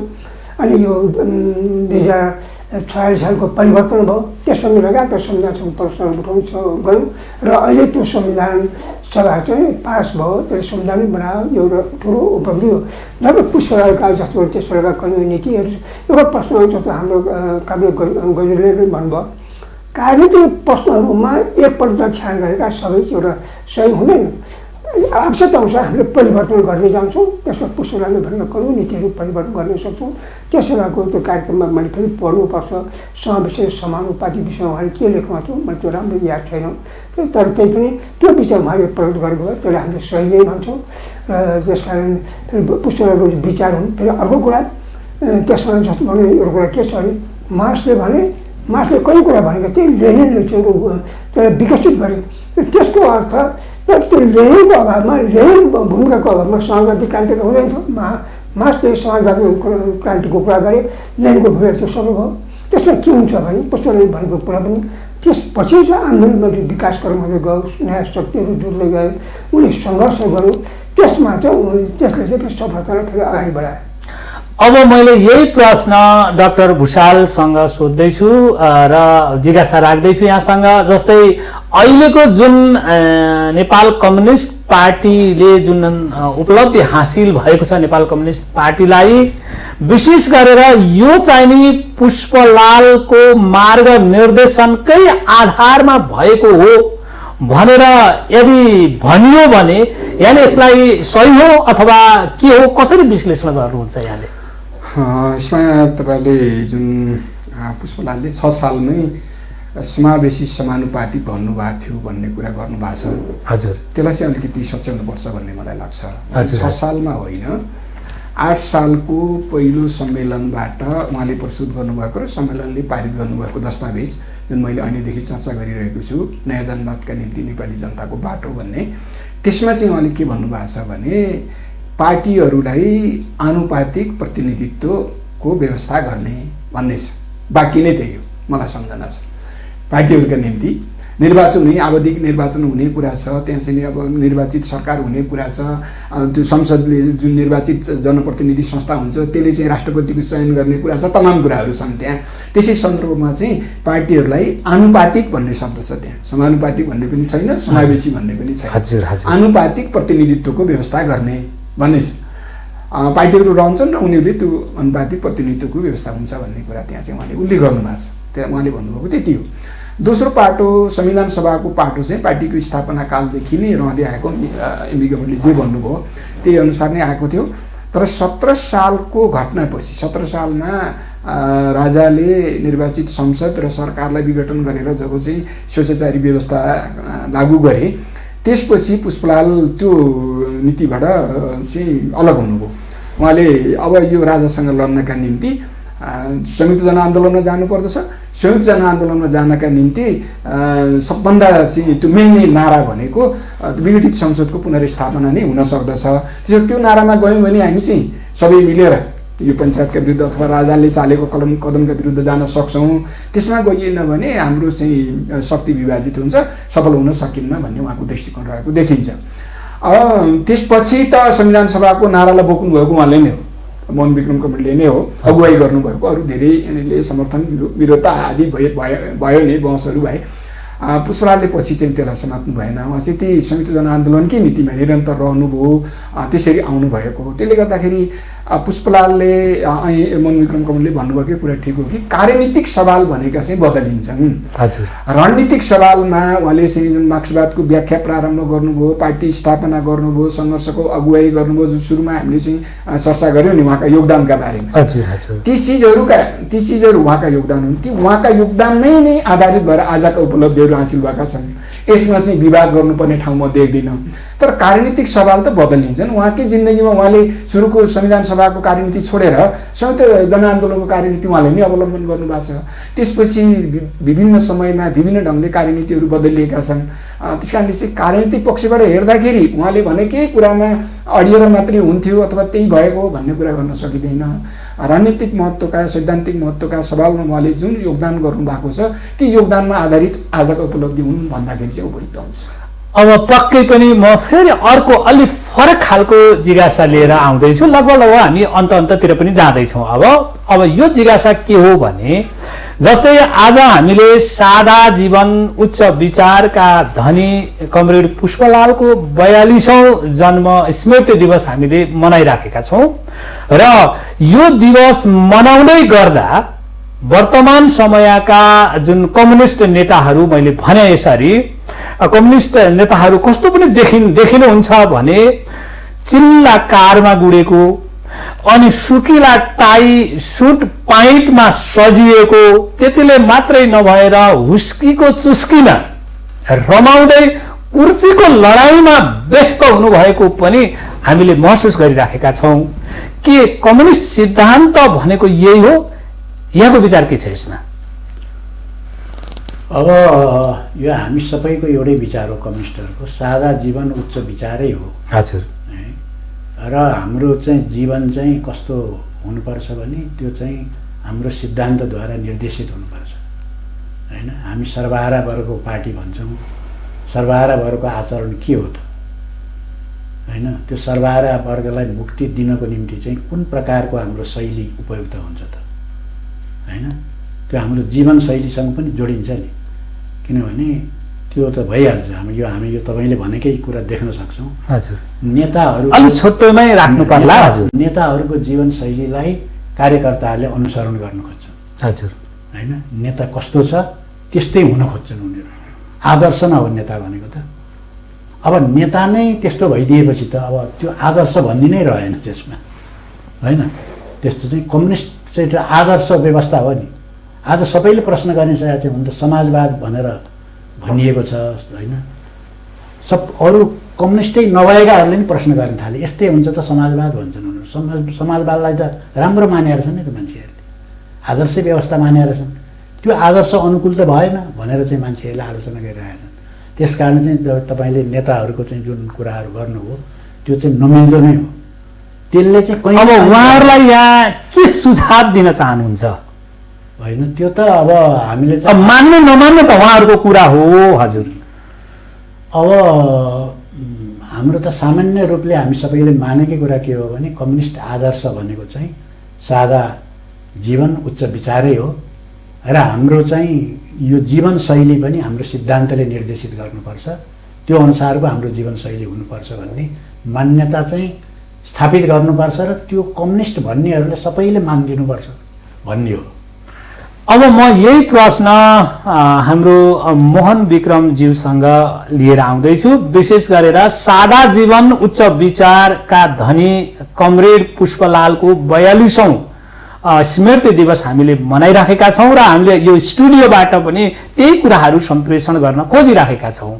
अब कमरेडले भनिदिनु पर्यो कि अहिले त्यो जीवनशैलीबाट जुन हुर्केको पुष्पलालका अनुयायीहरू अहिले चिल्लो कारमा गुड्ने, सफा टाई सुट प्यान्ट लगाएर अनि त्यसले मात्रै पनि नपुगेर हुस्कीको चुस्की मार्दै कुर्सी तानातान गर्ने जुन अहिले प्रवृत्ति देखिएको छ, यहाँ एउटा अग्रजको नाताले के सुझाव दिनुहुन्छ? यो सही हो त? हामी सही ठाउँमा जाँदैछौँ? कम्युनिस्टको सिद्धान्त, राजनीति, सङ्गठन प्रणालीका साथसाथै त्यसको एउटा कम्युनिस्ट पक्षले त्यसको नेतृत्वको पक्षमा विस्तृत रूपले व्याख्या गरेको छ। आचार संहिताको विषयमा विस्तृत रूपले व्याख्या गरेको छ। खास गरी सर्वहारा जो डिस्पुन हो त्यसले सबै चिजलाई गाइड गर्नुपर्छ। हाम्रो व्यवहार, नैतिकता सबै चिजलाई यसको लामो व्याख्या गरिएको छ। त्यसका मुख्य चिज के हो भने हाम्रो सिद्धान्त, क्रान्तिकारी सिद्धान्त, त्यसमा दृढता, त्यसमा लगातार, त्यसमा समर्पणको भावना, सर्वहारा डिस्पुन काम, यो मूल रूपमा सर्वहारा नैतिक डिस्पुनको हो। त्यसमा यो चाहिँ अर्को चिज हामीले देख्छौँ कि कयौँपल्ट कम्युनिस्ट आन्दोलन विकृतिहरू देखा पर्ने गरेका छन्, विश्वभरमा देखा पर्ने गरेका छन्। जस्तो कि हामीले देख्छौँ रुसमा पुटिनहरू आए, जस्तो ऊ पनि बेला कम्युनिस्ट पार्टीको कार्यकर्ता थियो, तर आज उनी ठुलो त्यहाँको संसारको सबभन्दा धनी व्यक्तिहरूमा एउटा उनी भएका छन्। ठिक यही गरेर हामीले चिनमा ठुलो धेरै पुँजीपतिहरू, कम्युनिस्ट नेताहरू धेरै पुँजीपति, अरबपतिहरू भएका छन्। कम्युनिस्ट आन्दोलनमा यसका विकृतिहरू पनि देखा पर्ने गर्छन्। त्यो चाहिँ सैद्धान्तिक दृष्टिकोणबाट हामीले विचलन भयो भने, हाम्रो मूल सर्वहारा दृष्टिकोणबाट विचलन भयो भने यस प्रकारको उनीहरूको सबै पक्षमा व्यवहार पक्षमा विचलन आउँछ। त्यसैले यसको सबभन्दा राम्रो उपाय के भने हाम्रो यसको सदन राजनीतिका पक्षका साथसाथै हाम्रो सर्वहारा दृष्टिकोणसाथ हामीले आफूलाई गाइड गर्ने, त्यसअनुसार निर्देश हुने प्रयत्न गर्नुपर्छ। त्यसले निर्देशित भएपछि नै हामी एउटा सही क्रान्तिकारी मार्गमा एउटा कम्युनिस्ट झैँ अगाडि बढ्न सक्छौँ र बढाउनु पर्छ भन्ने हाम्रो सोचाइ हो। पक्कै पनि अब म यही प्रश्न लिएर डाक्टर बेदुराम भुषालज्यूसम्म आएको छु र यहाँ नेपाल कम्युनिस्ट पार्टी नेकपाको स्थायी समिति सदस्य पनि हुनुहुन्छ। त्यो मात्रै होइन, एउटा अध्ययनशील र निष्ठावान नेताको रूपमा चिनिनुहुन्छ पार्टीभित्र। अब मैले एउटा जिज्ञासा राखेँ यहाँसँग, त्यस आशय त्यही हो। विशेष गरेर हाम्रा ठुला कम्युनिस्ट नेताहरूलाई जनताले देख्नुहुन्न, गाडीमा भित्र गुड्दाखेरिमा बाटोमा गाडी गुडेको छ, भित्र को छ भनेर नेता देखिनुहुन्न। अघि र पछि तपाईँको चाहिने सुरक्षा लड्को बस्न खाना हुँदैन, चिल्ला गाडीमा गुड्नुहुन्छ, टाई सुट प्यान्ट एकदम के अरे सुकिला मुकिला भन्ने जुन हामीले सुनेका थियौँ, अहिले लगभग सुकिला मुकिलामा परिणत भएको कुरा महसुस हुन्छ। यहाँले कसरी बुझ्नु भएको छ? यदि यो सादा जीवन उच्च विचार बोक्ने पुष्पलालका अनुयायी हामी र यो 42औं स्मृति दिवस मनाउँदै गर्दाखेरिमा त्यसरी हुस्कीको चुस्कीमा रमाउँदै र सुकिला मुकिला हुँदै कुर्सीको लडाइँमा जुन एउटा देखिएको छ अहिले परिदृश्य, उहाँहरूलाई यसरी अगाडि बढ्न उपयुक्त हो होइन, के हो, यहाँको के भनाइरहन्छ? तपाईँले भनेका शब्दहरू उपयुक्त हो होइन भन्दा त होइन, मेरो सिधा जवाब छ। हजुर होइन। दोस्रो कुरा चाहिँ मैले सुरुमै पनि भनेको थिएँ, सिद्धान्त र व्यवहारको बिचमा ठुलो खाडल छ भनेर म त्यही जोड्न चाहन्छु। यो चाहिँ देखिन्छ, सिद्धान्त एउटा छ, व्यवहार चाहिँ नि अर्को खालको भएको छ। अब हरेक दर्शनका तीनटा पक्ष हुन्छन्, एउटा चाहिँ तत्त्वमीमांसा, अर्को ज्ञान मीमांसा र आचार मीमांसा। मार्क्सवादी दर्शनको आचार मीमांसा भनेको त्यो दर्शनले अवलम्बन गर्ने आचार विचार शैली हो। मार्क्सवादी दर्शनको आचार मीमांसा भनेको चाहिँ सर्वहारा श्रमजीवी वर्ग पक्षधरता अवलम्बन गर्ने र सर्वहारा श्रमजीवी वर्गीय जीवनशैली कार्यशैली अवलम्बन गर्ने भन्ने हो। त्यो छ त, त्यो कोणबाट हेर्नुभयो भने तपाईँले चाहिँ धेरै मान्छेलाई फेल गराउनुहुन्छ। त्यो चाहिँ नि परीक्षा गर्नुभयो भने। हजुर। अब यसको चाहिँ फेरि पनि हामी फर्केर जानुपर्छ कि सिद्धान्त अनुसार व्यवहार हुन सकेन। सिद्धान्त त त्यो हो। अब मार्क्सवाद अँगालेको छु भन्ने, तर मार्क्सवादको चाहिँ नि त्यो आचार मीमांसा अनुसारको व्यवहार गर्न नसक्ने भइसकेपछि त्यो सिद्धान्त अनुसारको व्यवहार भइरहेको छैन। अर्को चाहिँ गम्भीर पाटो के छ भने हामीले आजसम्मको जुन परिवर्तन गरेका छौँ यो मूलतः राजनीतिक परिवर्तन हो। नेपाली समाजमा आएको परिवर्तनलाई हामीले चाहिँ मार्क्सवादी विश्लेषण पद्धतिबाट हेऱ्यौँ भने के देखिन्छ भने यो चाहिँ आधारभूत रूपमा राजनीतिक परिवर्तन हो। आर्थिक रूपमा पुष्पलालले निर्धारण गरेका लक्ष्य उद्देश्यकै कुरा गर्ने हो भने पनि आर्थिक रूपमा, सामाजिक रूपमा र अझ बढी सांस्कृतिक रूपमा हामीले चाहिँ अगाडि बढ्न सकेकै छैनौँ। आर्थिक रूपमा पनि हामी हिजोकै आर्थिक नीतिभन्दा धेरै अगाडि बढ्न सकेको म देख्दिनँ। सामाजिक रूपमा पनि समाजमा रहेका विभिन्न खालका विभेदहरूको अन्त्य गर्ने कुरा, असमानताको अन्त्य गर्ने कुरा कम्युनिस्ट पार्टीले भनेको अथवा कम्युनिस्ट सिद्धान्तले भनेको फरक कुरा के हो भने स्वतन्त्रताले मात्रै पुग्दैन, समानता चाहिन्छ भन्ने हो। मार्क्सवाद पूर्वको राजनीतिक सिद्धान्त, राजनीतिक दर्शनभन्दा भिन्न कुरा के हो भने उहाँले हेगेलसँगैकै विवादमा के भन्नुभएको मार्क्सले भने चाहिँ यो स्वतन्त्रताले मात्रै पुग्दैन, समानता चाहिन्छ भन्नुभएको। पुष्पलालले पनि त्यही कुरा गर्नुभएको, स्वतन्त्रताले मात्रै पुग्दैन, समानता चाहिन्छ भने। स्वतन्त्रता पनि राजनीतिक स्वतन्त्रता मात्रै होइन, आर्थिक सामाजिक स्वतन्त्रता चाहिन्छ र स्वतन्त्रताले मात्रै हुँदैन, समानता चाहिन्छ भन्ने हो। समानताको यात्रा कहाँ पुगेको छ भन्ने भने त्यो चाहिँ जिरोमै छ भन्ने देख्छु मैले। त्यसका निम्ति त आर्थिक, सामाजिक र सांस्कृतिक क्षेत्रमा, राजनीतिक क्षेत्रमा आएको परिवर्तन अनुरूपका कदमहरू चाल्नु पर्थ्यो र अगाडि बढ्नु पर्थ्यो। त्यहाँ चाहिँ अगाडि बढ्न सकेको छैन। यसलाई चाहिँ नि एकदम आफ्नो स्वीकार गरेर जान सक्यो भने मात्रै अगाडि बढ्न सकिने हो, नत्र सकिन्न भन्नेमै मलाई चाहिँ त्यही बुझाइमै छु म। अब लगभग हामी अन्ततिर जाँदैछौँ। अब मैले लगभग हामीसँग अब यहाँहरूसँग राख्ने एउटा जिज्ञासा मात्रै छ। विशेष गरेर यो अहिलेको जुन सरकारलाई एउटा आरोप छ, यो सरकारलाई के आरोप छ भने यो प्रतिष्ठानहरू, स्मृति प्रतिष्ठानहरू र स्रष्टा सम्मान जुन कोष थियो त्यो पूर्व राजा ज्ञानेन्द्र शाहको पालामा पनि कटौती भएको थिएन भन्ने खालका कुराहरू आएको थियो। अब यो कहाँबाट आयो, यो प्रश्न कहाँबाट ल्याएँ मैले भन्ने कुरा ल यहाँहरूले पनि बुझ्नु भएको पनि होला। तर त्यो स्मृति प्रतिष्ठानहरूको कोष र यो स्रष्टा सम्मान गर्ने जुन एउटा कोष हो त्यो कोषलाई वर्तमान सरकारले कटौती गरेको कुराहरू आएको छ। के उपयुक्त हो यो एउटा कम्युनिस्ट नेताको नाताले? अब यो त के हुन्छ भने हरेक सरकार, हरेक व्यवस्थाहरूले हजुर त्यसको आदर्शहरू आफ्नै परिभाषित गर्छ।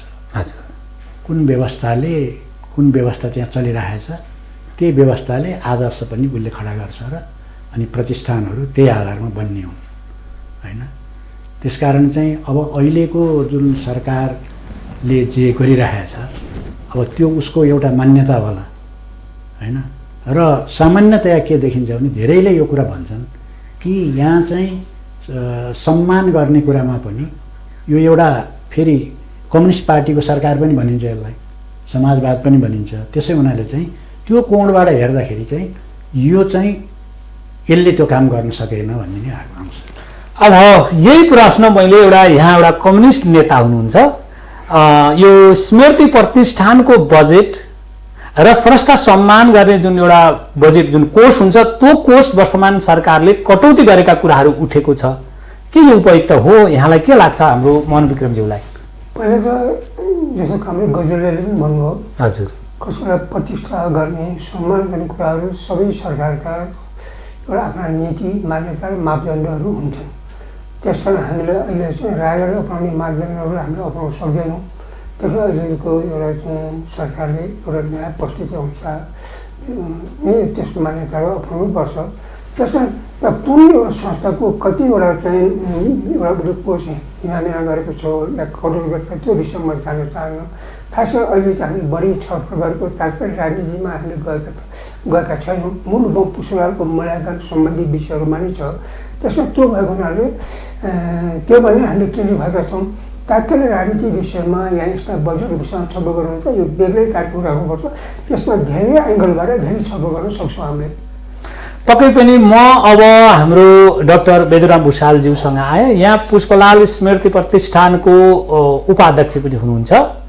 अब त्यही प्रश्न मैले जस्तै स्मृति प्रतिष्ठानहरूको र स्रष्टा सम्मान जुन यो कोषको जुन बजेट हो त्यो काटिएका गुनासाहरू यो पनि उठाइदिनुहोस् है भनेर चाहिँ नि मलाई यो जिज्ञासा राखिएको थियो। यहाँ एउटा उपाध्यक्ष स्मृति प्रतिष्ठानको उपाध्यक्ष समेत भएको व्यक्तित्वको नाताले यो गर्नु जुन पूर्व राजा ज्ञानेन्द्रले पनि यस्तो गरेको थिएन भन्ने खालका कुराहरू पनि आएका छन्। अहिले यो हुनु त साह्रै के अनुपयुक्त भयो नि होइन र? यो चाहिँ अनुपयुक्त नै हो भन्ने लाग्छ मलाई। खास गरिकन यो परिवर्तन ल्याउनका निम्ति योगदान गरेका व्यक्तित्वहरूको सम्मानमा स्थापित संस्थाहरू या पुरस्कारहरू या सम्मानहरूलाई कटौती गर्ने कुरा चाहिँ बेठी कुरा हो। विगतका राजतन्त्र कालमा स्थापना भएका कतिपय त्यो बेलाका सन्दर्भका हुन्, आज सान्दर्भिक नहुन सक्छन्, तिनीहरूलाई चाहिँ परिवर्तन गर्न सकिन्छ, त्यो एउटा पाटो भयो। अहिले उठेको प्रश्न सायद यहाँलाई उठाइदिनुहोस् भनेको प्रश्न चाहिँ त्यो होइन भन्ने मलाई लाग्छ। खास गरिकन बिपी स्मृति प्रतिष्ठान, गणेशमान स्मृति प्रतिष्ठान, पुष्पलाल स्मृति प्रतिष्ठान, मनमोहन स्मृति प्रतिष्ठान, तुलसीलाल स्मृति प्रतिष्ठान लगायतका थुप्रै त्यसमा आउने बजेट कटअप भयो भन्ने खालको कुराहरू चाहिँ उठ्याएको छ। नरबारजीको पनि स्मृति प्रतिष्ठान गठन भएको छ। धेरै हाम्रा संस्थापक सदस्यहरू सबैका नाममा चाहिँ पार्टी नेकपाका संस्थापक सदस्यहरू सबैका नाममा स्मृति प्रतिष्ठानहरू गठन भएका छन्। यो चाहिँ खासमा कम्युनिस्ट आन्दोलनका नेताहरू को नाममा स्मृति प्रतिष्ठान गठन गर्ने काम चाहिँ 2051 सालमा मनमोहन अधिकारीले नेतृत्व गर्नुभएको सरकारको पालादेखि सुरु भएको थियो। र ती प्रतिष्ठानहरूलाई पनि यो अहिलेको सरकार बनेपछि चाहिँ बजेट दिन छाडिएको छ। त्यो ठिकै कुरा हो। र जसले गर्दाखेरि ती प्रतिष्ठानहरूले गरेका कतिपय ती नेताहरूका योगदानका सन्दर्भमा गर्न खोजेका कामहरू रोकिएका छन्। जस्तो उदाहरणका निम्ति म चाहिँ दुईटा कुरा राख्न चाहन्छु। एउटा त पुष्पलालको जन्म भएको ठाउँ रामेछापको बगेरी, जहाँ चाहिँ सुरुमा पुष्पलाल प्रतिष्ठानले अलिकति जग्गा किनेर जहाँ उहाँ जन्मिएको घर थियो त्यो चाहिँ किनेर त्यहाँ एउटा चाहिँ सङ्ग्रहालय जस्तो बनाउने भनेर सुरु गरेका थियौँ। पछि चाहिँ सरकारले नै फेरि पछि त्यो जग्गा त छँदैछ प्रतिष्ठानले किनेको, पछि सरकारले चाहिँ अलि धेरै जग्गा अधिग्रहण गर्ने र त्यहाँ एउटा चाहिँ राम्रो पार्क पनि बनाउने, सङ्ग्रहालय पुस्तकालय के बनाउन सकिन्छ त्यो बनाउने भनेर थालनी गरेको थियो। त्यो चाहिँ अब यो पछिल्लो कालमा बजेट रोकिएपछि त्यो काम नै अवरुद्ध भएको छ। त्यसै गरिकन अर्को नेपालको राजनीतिक परिवर्तनमा अर्को एउटा महत्त्वपूर्ण योगदान गर्ने व्यक्ति विश्वेश्वर प्रसाद कोइराला पनि हुन्। विश्वेश्वर प्रसाद कोइरालाको पुर्खौली थलो दुम्जा, सिन्धुलीको दुम्जा मा पनि एउटा चाहिँ पार्क बनाउने, त्यहाँ पनि पुस्तकालय या सङ्ग्रहालय के बनाउन सकिन्छ बनाउने भनेर अर्को दुईवटा नेताको सँगसँगै निर्णय भएको थियो। पुष्पलाल र बिपीका जन्मस्थल, पुष्पलालको जन्मस्थल, बिपीको चाहिँ पुर्खौली थलो, त्यो दुवै ठाउँमा राम्रो चाहिँ नि पार्कहरू बनाउने, त्यहाँ केही संरचनाहरू बनाउने ताकि ती पर्यटकीय क्षेत्र पनि बन्न सकुन्। आन्तरिक पर्यटनको हिसाबले पनि बाह्य पर्यटनको हिसाबले पनि त्यो भोलि गएर चाहिँ एउटा आम्दानीकै स्रोत पनि बन्न सक्छ भन्ने पनि सोच राखेर सुरु गरेको थियो। ती काम समेत अवरुद्ध भएका छन्। पुष्पलाल स्मृति प्रतिष्ठानले चम्पादेवीमै, जहाँ यहाँहरू सबै पुग्नु भएको छ होला भन्ने मलाई लाग्छ, त्यहाँ पुष्पलाल पार्क पनि छ, त्यहाँ चाहिँ एउटा पुस्तकालय भवन बनाउने भनेर त्यसको जग बसालिएको थियो, त्यो पनि अवरुद्ध भएको छ। यस्ता धेरै कामहरू अहिले पछिल्लो कालमा चाहिँ बजेट नदिएको कारणले अवरुद्ध भएको छन्।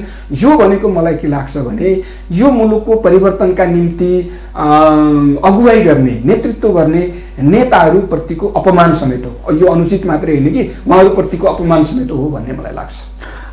धन्यवाद। लगभग अब हामी अन्ततिर गयौँ र हामीले जुन छलफल अगाडि बढाउने समयमै एक खालको हामीले छलफल गर्ने एउटा सल्लाह गरेका थियौँ। त्यो अनुसार अब मैले अन्तमा हाम्रो सिपी गजुरेलज्यूसँग म फेरि आएँ र यहाँले लगभग 1.5 मिनेटमा भन्नुपर्ने केही छुटेका कुराहरू भए र के सुझाव दिँदै यहाँ जान चाहनुहुन्छ, कृपया मैले यो प्रस्ताव यहाँलाई गरेँ।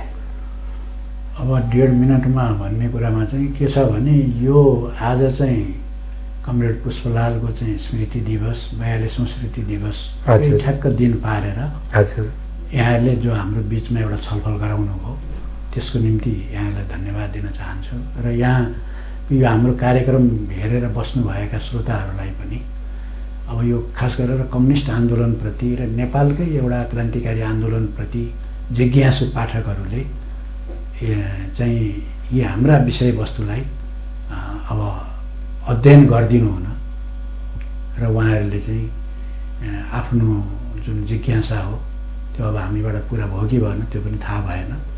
तर चाहिँ जे होस् यसले चाहिँ के भने पाठकहरूमा चाहिँ रुचि बढाइदिएको छ र यो बहस यहाँहरूले जसरी गराउनु भयो हाम्रो बिचमा त्यसको निम्ति तपाईँहरूलाई धन्यवाद छ। र यहाँ मसँग बहसमा चाहिँ सामेल हुनुभएका अब हाम्रो सिनियर लिडर मोहन विक्रम सिंह र बेदुराम भुषालजी जो अहिले सत्तारूढ पार्टीको चाहिँ एउटा नेता हुनुहुन्छ, स्थायी समिति सदस्य पनि हुनुहुन्छ।